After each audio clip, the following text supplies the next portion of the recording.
معزز سامعین اکرام، السلام علیکم ورحمۃ اللہ وبرکاتہ۔ آج ہم جس موضوع پہ بات کریں گے وہ ہے حضور صلی اللہ علیہ وسلم کی مکی اور مدنی زندگی۔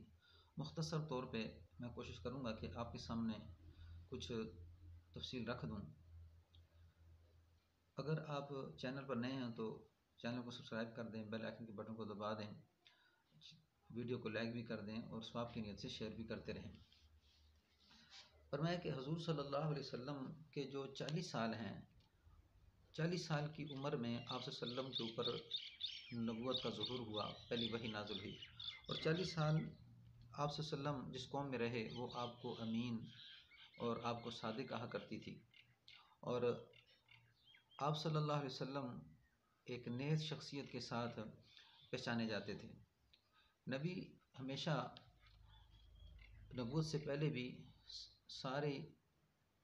اس وقت دنیا میں جتنے بھی مسلمان ہیں ان کا عقیدہ ہے کہ نبی معصوم ہوتا ہے اور اس سے کوئی گناہ سرزد نہیں ہوتا، اور شرک اور کفر کی طرف ان کی رغبت نہیں ہوتی۔ تو آپ صلی اللہ علیہ وسلم پہلے ہی سے کفر سے بیزار تھے۔ تو یہ آپ صلی اللہ علیہ وسلم کا مکہ کے اندر تقریباً 13 برس کا وقت تھا جو آپ صلی اللہ علیہ وسلم نے نبوت کے بعد گزارا ہے۔ آپ صلی اللہ علیہ وسلم جب کچھ وقت گزرا تو 40 سال کے قریب ہوا تو آپ گھر بار کو چھوڑ کر غار حرا میں جاتے اور وہاں کچھ تنہائی میں عبادت کرتے۔ تو ہوا کچھ اس طرح کہ جب آپ غار حرا میں گئے ایک دفعہ تو عبادت میں مشغول تھے، تو جبرائیل علیہ السلام آئے تو فرمایا اقرأ بسم ربک الذی خلق خلق الانسان من علق اقرأ وربک الاکرم الذی علم بالقلم علم الانسان ما لم یعلم۔ یہ آیتیں ہیں 4-5 آیتیں جو پہلے نازل ہوئیں، علم الانسان ما لم یعلم تک۔ تو میں پڑھیے اپنے رب کے نام سے، تو آپ نے کیسے کہا لا قاری، میں پڑھا ہوا نہیں ہوں، تو فرماتے ہیں کہ فرشتے نے پکڑا ایک دفعہ اور پھر چھوڑا، پھر فرمایا پڑھو، تو آپ نے فرمایا میں پڑھا ہوا نہیں ہوں۔ اس طرح اگر 3 دفعہ آپ فرشتے نے پکڑا اور پھر چھوڑا تو پھر آپ پڑھنے میں جلدی کرنے لگے۔ تو اللہ نے فرمایا کہ آپ پڑھنے میں جلدی نہ کریں، وَلَا تَعْجَلْ بِالْقُرْآنِ مِنْ قَبْلِ أَنْ يُقْضَىٰ إِلَيْكَ وَحْيُهُ، یہاں تک کہ آپ کے اوپر وحی نازل ہو جائے۔ وَقُلْ رَبِّ زِدْنِی عِلْمًا، آپ کہیں کہ اے اللہ میرے علم میں اضافہ فرما۔ تو اب اس طرح وحی کا جو ہے نا سلسلہ شروع ہوا۔ جب وحی کا سلسلہ شروع ہوا تو آپ صلی اللہ علیہ وسلم گھر میں آئے تو آپ نے فرمایا کہ میرے اوپر لحاف اوڑھ دو، میرے اوپر چادر اوڑھ دو۔ تو حضرت خدیجہ رضی اللہ تعالیٰ عنہا جو تھی وہ کہ انہوں نے آپ صلی اللہ علیہ وسلم کے اوپر چادر اوڑھی، لحاف اوڑھا، تو آپ نے فرمایا کہ میں تو ہلاک ہونے لگا۔ تو پھر یہ اس وقت ایک بہت بڑے ایک عالم تھے، ان کے پاس گئے، وہ سارا واقعہ سنایا۔ تو انہوں نے کہا کہ آپ کو اللہ نبی بنائے گا اور آپ کی قوم آپ کو آپ کے علاقے سے، آپ کے شہر سے نکال دے گی۔ تو پھر اس کے بعد سورۃ مدثر کے اندر یا ایھا المدثر قم فانذر وربک فکبر، کہ اے لحاف اوڑھنے والے قم، کھڑے ہو جائیے، فانذر وربک فکبر، اپنے رب کی بڑائی بیان کیجئے اور لوگوں کو ڈرائیے، وربک فکبر وثیابک فطہر۔ تو فرمایا کہ آپ صلی اللہ علیہ وسلم نے پھر دعوت کو شروع کیا، یعنی کہ جنت جہنم کو باتوں کو لوگوں کے سامنے رکھنا شروع کیا، اور اب یہ نبوت کا سلسلہ شروع ہو چکا۔ تو آپ نے کیا کیا، دعوت دیتے رہے، لوگ کچھ مسلمان ہوتے رہے تو کچھ آپ کی مخالفت کرتے رہے، حتیٰ کہ بڑی بڑی پریشانیاں، جیسے جو لوگ مسلمان ہوتے تھے ان میں ابوبکر صدیق سب سے پہلے مسلمان ہوئے، پھر آپ کا مکمل ساتھ دیا۔ تو جہاں بھی آپ صلی اللہ علیہ وسلم پریشان ہوتے، ابو بکر رضی اللہ تعالیٰ عنہ جو ہے نا یہ ساتھ کھڑے ہو جاتے۔ پھر ابو مطلب، ابو طالب، تو انہوں نے حالانکہ یہ باوجود جو ہے مسلمان نہ ہونے کے کیا کرتے تھے، پھر بھی حضور صلی اللہ علیہ وسلم کا ساتھ دیتے تھے، حتیٰ کہ وقت گزرتا رہا، یہاں تک کہ قوم قریش آئی اور ابو طالب سے کہنے لگی کہ آپ ان کا ساتھ چھوڑ دیجئے اور اپنے بھتیجے کے ساتھ اس طرح کھڑے نہ ہوئے ہوں۔ تو لیکن پھر بھی انہوں نے فرمایا کہ کچھ کہہ کے واپس بھیج دیا، اور فرمایا بیٹا میں تمہارے دین کو تو نہیں قبول کر سکتا، لیکن جب تک میں زندہ ہوں تمہارا ساتھ دوں گا، تم اپنے پیغام کو جاری رکھو۔ تو اس طرح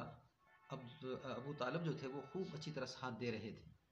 تو پھر اللہ نے حکم دے دیا فانذر عشیرتک الاقربین، کہ آپ اپنے رشتہ داروں کو ڈرائے۔ تو پھر اس موقع پہ آپ ایک پہاڑی پہ چڑھ گئے، تو آپ نے جو دعوت دی تو ان میں ابو لہب نے پتھر مارا آپ صلی اللہ علیہ وسلم کو۔ تو وہاں پہ یہ آیت نازل ہوئی تبت یدا ابی لہب و تب، کہ تیرے ہاتھ ٹوٹ جائیں ابو لہب، تو نے نبی کے چہرے پہ پتھر مارا، تیرا مال بھی کسی کام نہ آئے گا، ما اغنی عنہ مالہ وما کسب سیصلی نارا ذات لہب، یہ پوری صورت نازل ہوئی۔ تو پھر آپ نے رشتہ داروں کو بٹانا شروع کیا، لوگوں کو اس کے مقابلے میں جیسے جیسے آپ دعوت دیتے لوگ مسلمان ہوتے رہے۔ ان میں بلال رضی اللہ عنہ کو بڑی تکلیفیں دی جاتی تھی، جو ہے نا تپتی ہوئی آگ پہ ڈالا جاتا، انگاروں پہ ڈالا جاتا، اور جو ہے نا سینے پہ جو ہے نا چٹان رکھ دی جاتی، لیکن وہ کہتے احد احد احد، اللہ ایک ہے، اللہ ایک ہے، وہ اپنی جگہ سے نہیں پھرے۔ تو اس طرح صحابہ اکرام تیار ہوتے رہے۔ تو اس طرح زندگی کے تقریباً 10 سال آپ کے گزرے، جن میں ابوبکر صدیق رضی اللہ عنہ ساتھ دیتے رہے۔ پھر اس طرح عمر رضی اللہ عنہ مسلمان ہو گئے۔ تو عمر رضی اللہ عنہ کے مسلمان ہونے کی وجہ سے تھوڑا سا الحمدللہ مکہ کے اندر ایک رعب اور دبدبہ پڑ چکا تھا۔ تو آپ صلی اللہ علیہ وسلم ہجرت کے انتظار میں تھے کہ آپ صلی اللہ علیہ وسلم اللہ کا حکم کب ہوگا کہ ہم یہاں سے ہجرت کریں۔ تو پھر اللہ نے ہجرت کا حکم دیا۔ اس سے پہلے صلح حدیبیہ اس کی حبشہ کی طرف بھی ہجرت ہوئی، لیکن مدینہ کی طرف ہجرت کا جب حکم ہوا تو آپ صلی اللہ علیہ وسلم وہاں سے اب حضرت رضی اللہ عنہ بستر پہ لٹا کے تو وہاں سے نکلے۔ تو یہ تھی کچھ، یعنی کہ مکہ کے اندر سخت قسم کی تکالیف اور پریشانی آئی ہیں۔ حضور صلی اللہ علیہ وسلم کو جو مکہ کے اندر زندگی ہے بڑی سخت پریشان کن زندگی تھی، کہ حالانکہ یہ اتنا مشکل وقت تھا کہ جن میں تقریباً 2.5 سال تک یا 2 سال کا عرصہ آپ صلی اللہ علیہ وسلم کو ایک شیب ابی طالب گھاٹی کے اندر بند کر دیا گیا، کھانا پینا راشن ملنا جلنا سب بند کر دیا گیا۔ تو یہ ایک ایسا مشکل مرحلہ تھا کہ تھوڑا وقت لیکن بہت بڑی محنت، کہ یہاں سے مکہ سے جب حکم ہوا تو آپ صلی اللہ علیہ وسلم ہجرت کر کے مدینہ کی طرف روانہ ہوئے۔ تو مدینہ کے اندر حضور صلی اللہ علیہ وسلم کی والدہ کا جو خاندان تھا وہ مدینہ میں تھا، اور آپ صلی اللہ علیہ وسلم کو جب ہجرت کا حکم ہوا تو اب مدینہ کے اندر جو دور تھا نا، تو وہاں پہ آپ صلی اللہ علیہ وسلم پہنچے تو آپ نے ریاست مدینہ کو قائم کرنے میں بڑی حکمت عملی سے کام لیا،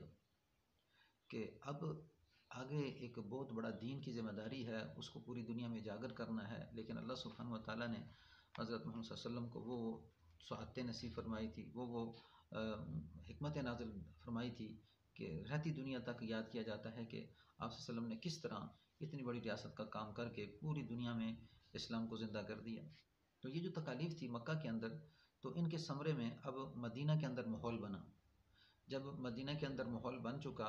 تو سب سے بڑی جو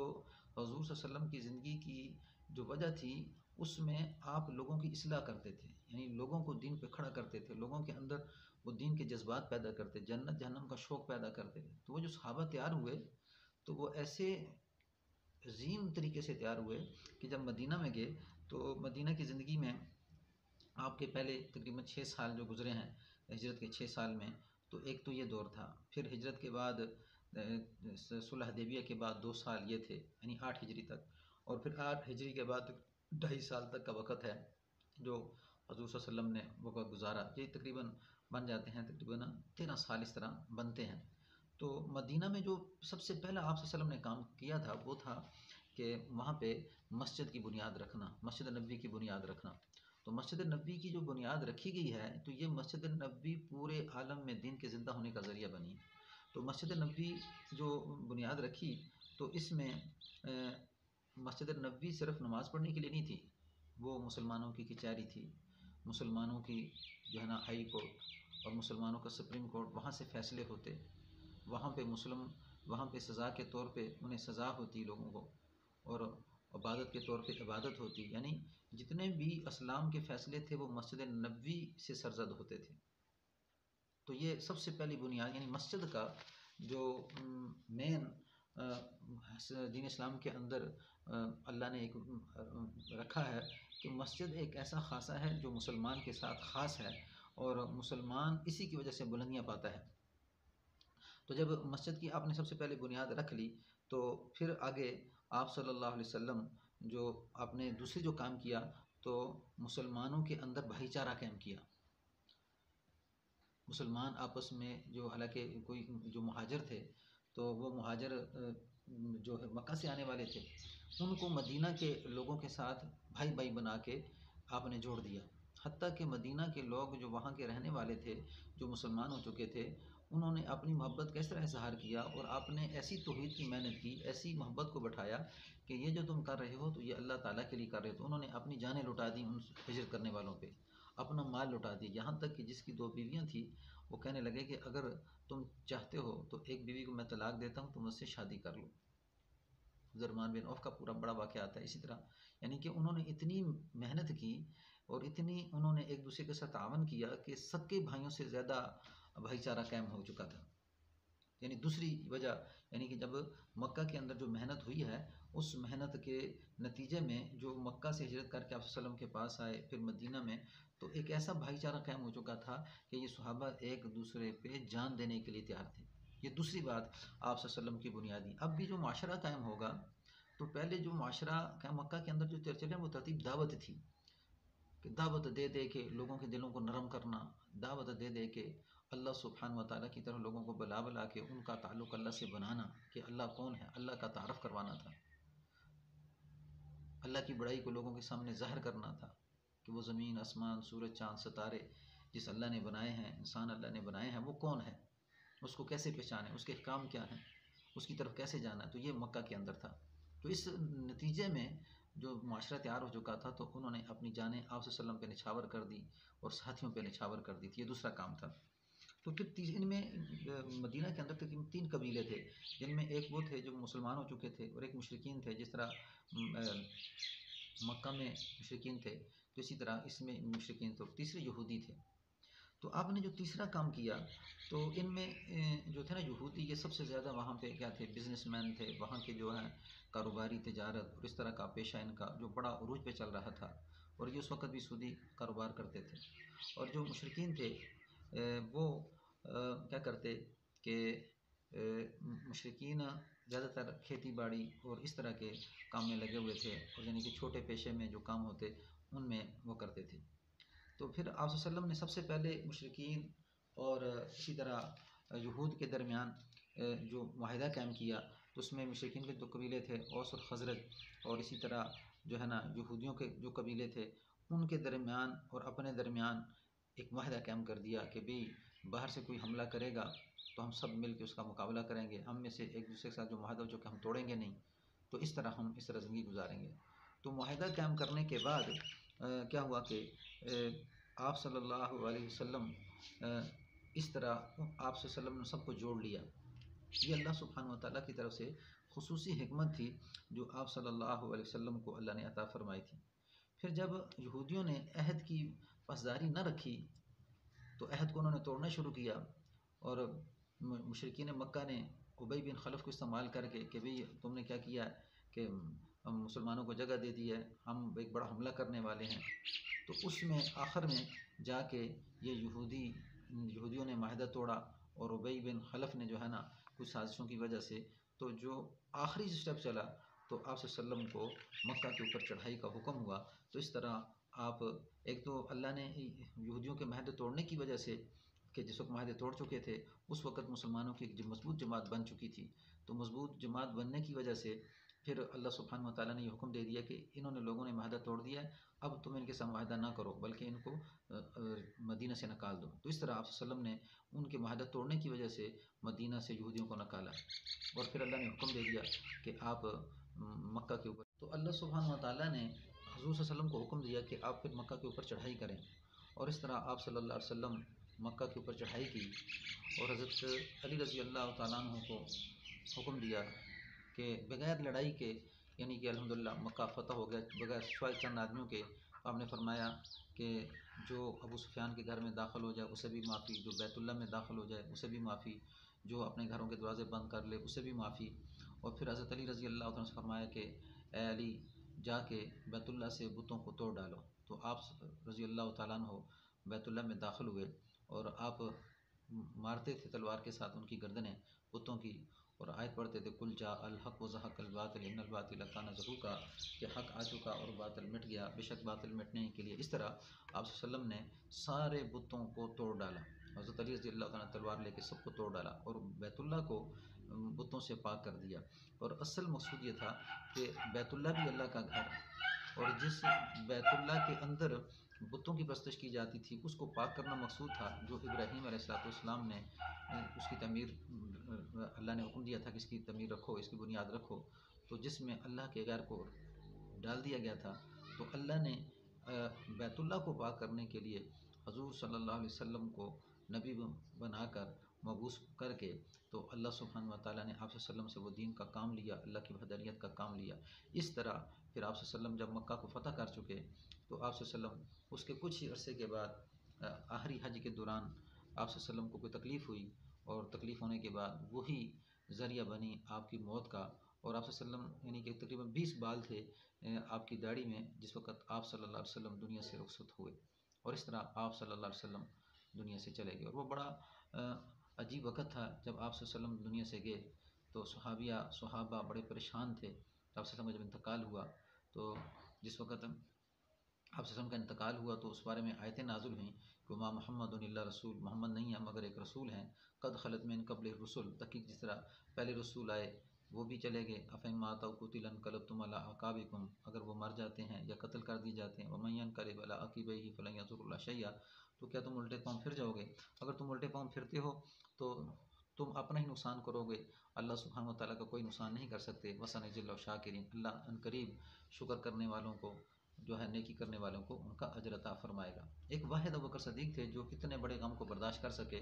عمر رضی اللہ عنہ جیسے دلیر آدمی، حضرت عثمان رضی اللہ تعالیٰ جیسے عظیم، اور حضرت علی رضی اللہ جیسے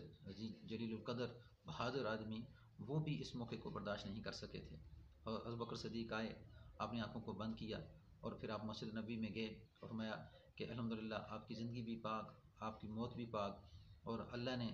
آپ کو اپنے پاس بلا لیا۔ جو یہ اللہ کے نبی کی پرستش کرتا تھا وہ سمجھ لو کہ آپ صلی اللہ علیہ وسلم دنیا سے جا چکے ہیں، جو اللہ کی پرستش کرتا تھا کہ سمجھ لو کہ اللہ اب بھی زندہ ہیں، ہمیشہ زندہ رہیں گے۔ تو آپ کیا تم الٹے پاؤں پھر جاؤ گے؟ آپ صلی اللہ علیہ وسلم دنیا سے جا چکے ہیں۔ تو پھر لوگوں کو سمجھ آیا کہ آپ صلی اللہ علیہ وسلم دنیا سے جا چکے ہیں۔ تو اس طرح پھر خلافت کا پہلا دور شروع ہوا۔ حضرت ابوبکر صدیق رضی اللہ تعالیٰ عنہ پہلے خلیفہ، سب سے پہلے آپ نے خلافت کو قائم کیا، خلافت قائم کرنے کے بعد پھر تدفین کی،